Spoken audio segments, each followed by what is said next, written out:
మహిళల పట్ల అసభ్యంగా మాట్లాడిన ఎమ్మెల్యే కేటీఆర్ క్షమాపణ చెప్పాలని మిర్దొడ్డి మహిళా మండల కాంగ్రెస్ అధ్యక్షురాలు లక్ష్మి అన్నారు. సిద్దిపేట జిల్లా మిర్దొడ్డి మండల కేంద్రంలో మాజీ మంత్రి కేటీఆర్ దిష్టిబొమ్మను దహనం చేశారు.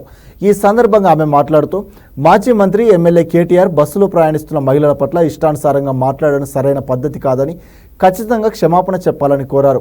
ఈ కార్యక్రమంలో మాజీ ఎంపీపీ గజ్జల సాయిలు, కాంగ్రెస్ మండల అధ్యక్షుడు మధ్యల రాజేశం, గ్రామ కమిటీ అధ్యక్షుడు మధ్యల సుదర్శన్, జిల్లా ప్రధాన కార్యదర్శి చెన్నై భూపాల్ గౌడ్, సీనియర్ నాయకుడు భూమా గౌడ్, పీసీసీ చైర్మన్ లింగాల రాజలింగారెడ్డి కార్యకర్తలు పాల్గొన్నారు.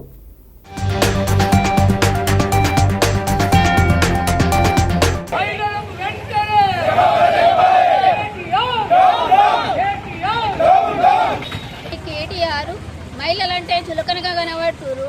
వాళ్ళ ఇంట్లో కూడా ఒక్క చెల్లెలు లేరా? వాళ్ళు కూడా మహిళలే కదా.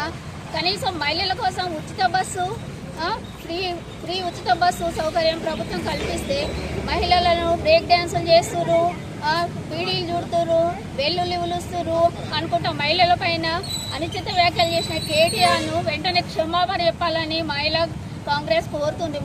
తెలంగాణ మహిళలంతా తక్షణం క్షమాపణ చెప్పాలని డిమాండ్ చేస్తున్నాం. మేము మహిళల కోసం కొంతైనా వాళ్ళ ఆర్థిక ఇబ్బందులు, కనీసము వాళ్ళ ఆర్థిక రవాణా సౌకర్య ఇబ్బంది తగ్గుతుందని ఉచిత బస్సు ప్రయాణం కల్పిస్తే, మీరు 10 ఏళ్లలో మీరు చేయలేనిది ప్రభుత్వము ఉచిత బస్సు ప్రయాణం కల్పిస్తే కనీసం మీరైనా కనీసము అభినందించాల్సింది పోయి అనుచిత వ్యాఖ్యలు చేసుకుంటూ మీకు నచ్చిన విధంగా డ్యాన్సులు చేస్తూ డ్యాన్సులు చేయొచ్చు. మాట్లాడడానికి కేటీఆర్కి ఎట్లా వచ్చింది? అసలు ఇంతకు నేర్చుకున్న సంస్కారం అదేనా? కేటీఆర్ నేర్చుకున్నది ఇదేనా?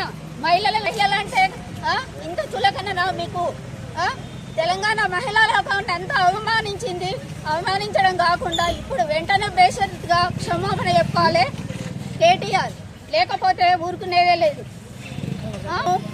ఎన్నో సౌకర్యాలు కల్పించింది ప్రభుత్వము.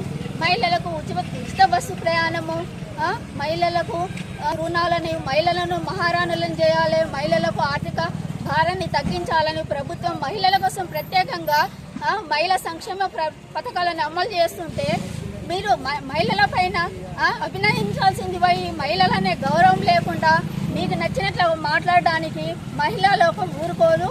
తెలంగాణ మహిళలు ఊరుకునేదే లేదు. మీరు ఎక్కడ నడిస్తే ఎక్కడికి వెళ్ళి అక్కడ మహిళలను ఖచ్చితంగా అడ్డుకుంటాం. మీరు వెంటనే క్షమాపణ చెప్పాలి.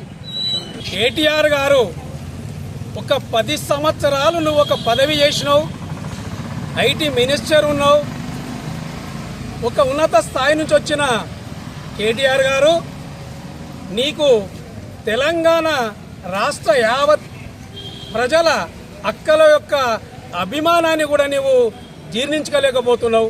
అయ్యా, నేను ఒకటే సూటిగా అడుగుతున్నా, ఈ టీఆర్ఎస్ ప్రభుత్వానికి ఏది సాత కాదు, చేయడానికి సాత కాదు, చేస్తే ఊరుకోరు, వాళ్ళకి ఎలాంటి పని లేకుండా మీకు ఇవాళ రాష్ట్ర ప్రభుత్వము మహిళలకు ఎంతో కొంత, మా అక్కలకు, మా అవ్వలకు, మా చెల్లెలకు ఎంతో కొంత ఆర్థిక ఇబ్బందులున్నా దాంట్లో చదువుకుంటాయని మేము ఒక ఉచిత బస్సు ప్రయాణాన్ని పెట్టడం జరిగింది. అయ్యా, నేను ఈరోజు అడుగుతున్నాను, 10 ఏండ్లున్న నీకు ఒక మహిళ పట్ల ఒక ఆలోచన రాలే, ఒక రైతుల పట్ల రైతు ఎందుకు ఆత్మహత్య చేసుకుంటుండు అనేది మీకు సోయి లేదు. కానీ ఎవడో వెనకట అన్నాడట, వీడు పెట్టడు, పెట్టుకుంటే వీడు అడుక్కొనియాడు అన్నట్టు మీతోని సాతగాక మిమ్మలను గద్దెదించిన చరిత్ర తెలంగాణలో లేదా నేను అడుగుతున్నాను. కేటీఆర్, నీవు అంటున్నావు ఈరోజు బ్రేక్ డ్యాన్సులు చేయి. బ్రేక్ డ్యాన్స్ అనేది ఏందైతుందో అది తెలంగాణ కల్చర్ కాదు అని నేను ఈ సందర్భంగా తెలియజేస్తున్నా. కేటీఆర్, ఇవాళ కాంగ్రెస్ ప్రభుత్వం చేస్తున్నటువంటి పనులను వాళ్ళు జీర్ణించుకోలేకపోతే అది వాళ్ళ విజ్ఞతకే విడిచిపెడుతున్నాం. ఏది ఏమైనా 2 లక్షల రూపాయలు రుణమాఫీ చేస్తే ప్రజలంతా సస్యశ్యామలని చెప్తుంటే ఈయన కేటీఆర్ జానడంత లేడు, కత్తి కాదు మా నొత్తి కాదన్న మాటలు చెప్తున్నాడు. హరీష్ రావు మరి రాజీనామా చేస్తాడు.